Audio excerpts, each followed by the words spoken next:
Our London correspondent Juliana Olenka joins us now for more. Juliana, good to see you. Let's begin with the telephone call between Prime Minister Johnson and the Chinese president. What more are you learning at this time?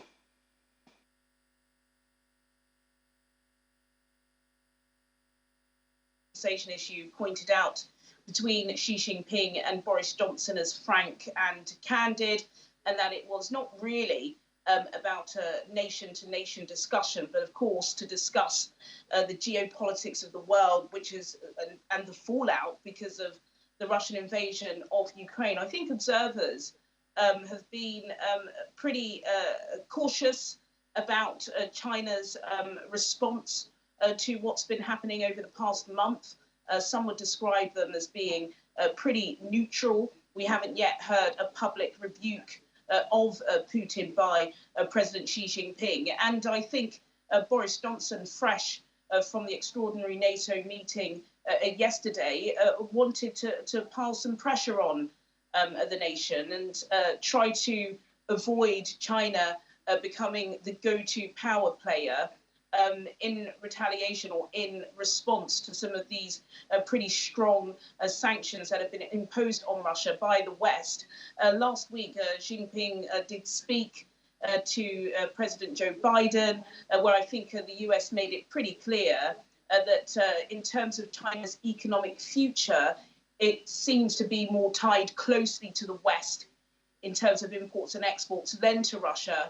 So even though the nation has found itself in a pretty strategic position, they need to think very, very carefully about just how much support they give to Vladimir Putin. There have also been some suggestions that behind the scenes, Russia has called on China to assist them in any way they can, both economically and military. And that's, of course, a red line that NATO and its allies will not accept. We've seen with Belarus that any close ties or any sort of aiding of Russia will see you swiftly sanctioned by Western leaders. When we last spoke, we talked about the UK Homes for Ukraine scheme. How is that getting along so far?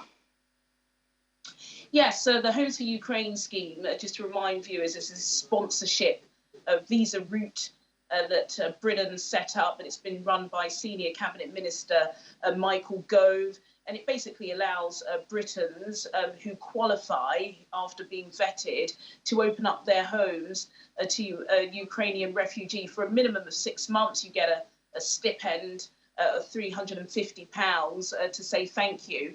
And today we are just starting to see the first set of Ukrainian refugees being matched to their families. It hasn't dominated news as much as it did last week. I think the legislation is still very opaque, very new.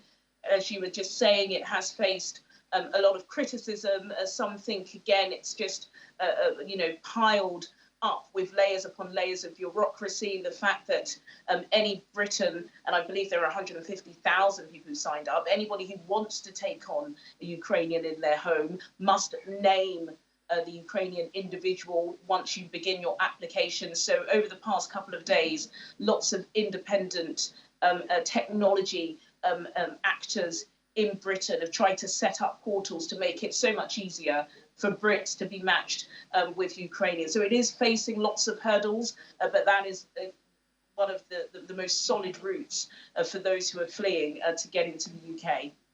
Perhaps a little briefly, Juliana, just yesterday the UK announced further sanctions on Russia, adding to the long list of measures since the invasion began. But how far is the UK willing to go for Ukraine, and are these sanctions also affecting Britons?